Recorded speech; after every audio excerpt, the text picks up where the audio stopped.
Sports fans, join me in celebrating the 4th of July with this exclusive Dream Team design on both t-shirts and long sleeves. Click on the link in the description below and be the coolest person that you know while also honoring a team that represented the US so admirably.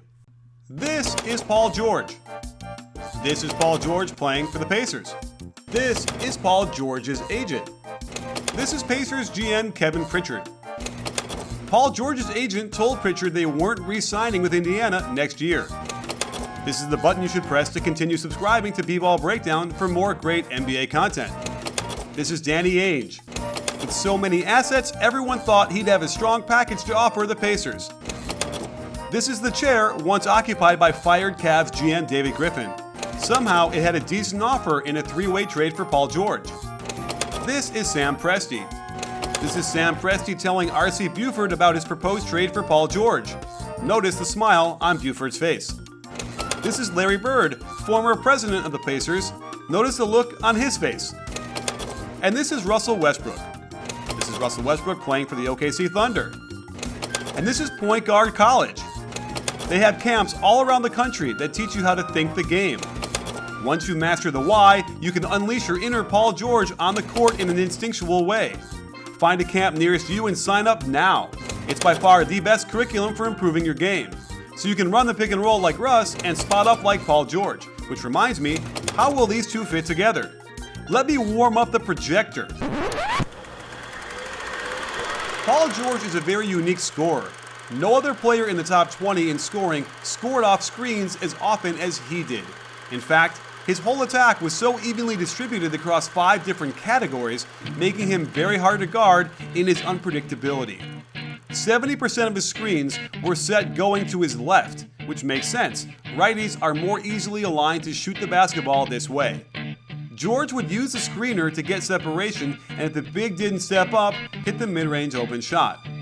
Kevin Durant also liked this action, getting 82% of his screens to his left, and the results were impressive. Paul George would also get screens to his left across the top, and again find the alignment quickly to knock down the mid-range jumper. PG could also curl tight around the screen, get into the lane, and finish at the rim. KD would get the same action, but his finishes tended to be more of the dunk variety. Paul George was no stranger to curling around the screen, getting into the lane, and going strong to finish the short shot. And he had a good floater game too, if he curls to get close, which is very similar to how Durant would curl and get this shot off in the lane. George could also get 3 balls with screens in this direction. If the defender tried to shoot the gap on the curl, he would fade for the corner 3. Kevin Durant would do the same sort of fade on that side to get space to nail triples.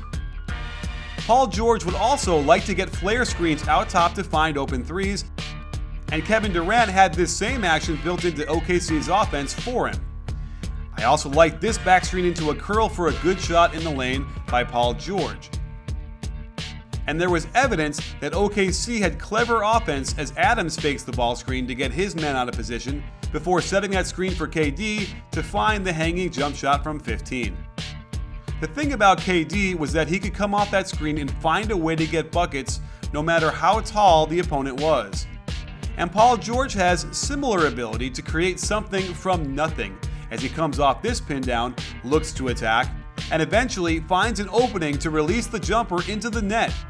And even more creative with the spin move on LeBron, clearing tons of space to hit the wide open pull-up. And if the screen doesn't create an immediate shot opportunity, PG-13 showed he has the ability to simply create his own shot and manufacture 2 points. Now let's compare and contrast to what Russell Westbrook had to deal with last year out of the offense to see if Paul George will make things better.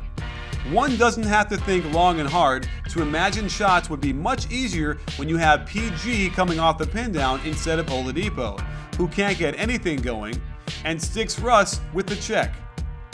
Out of horns, an ideal place for PG to attack from the elbow, Russ would kick out to Singler, and it's not hard to imagine this shot getting a lot closer if Paul George took it. If they want to go into the post with Adams, surely he'll be looking to kick, and certainly Paul George wouldn't do this with that kind of penetration into the lane. And so much of Russ's penetrations went for naught, as he would drive and force the defense to rotation, great ball movement, and then into an attack. But far too often, this happened when they couldn't find that second attack dog to clean up the play and get the bucket. Abrines tended to be on the receiving end of a number of Russ penetration and kicks, and you can just see how much better PG will be at these. And it wasn't just Abrines. Players like Taj Gibson ruined tons of drives and kicks from Russ, and this spot up from Robertson made my eyes hurt. Contrast that to Paul George spotting up off of pick and rolls that Jeff Teague ran, and you can just see how much better he will make them on the offensive end right away. Not quite what it was like with Kevin Durant, but because PG doesn't need to have the ball in his hands as much as KD, this will probably be an even better fit alongside Westbrook in the Thunder offense. Of course, Paul George also brings an elite pick and roll attack to the table, where he could take some of the load off of Russ, who clearly felt like he had to create every basket, every possession he was on the floor. And while Paul George's defense hasn't been as dominant since he returned from breaking his leg 3 seasons ago, he still has moments of overwhelming defensive impact, which is what they're going to need if OKC has any hope of stopping Kevin Durant and the Golden State Warriors. So this is Billy Donovan. Can he figure out a way to improve the team's 6th seed in the West? Can Russ figure out a way to mesh his game with Paul George better than he did with Kevin Durant? Right now, it still feels like they need another good player before they can make any type of serious run at the top of the conference. And if this season fizzles, that could mean the departure of Russell Westbrook and the end of an era.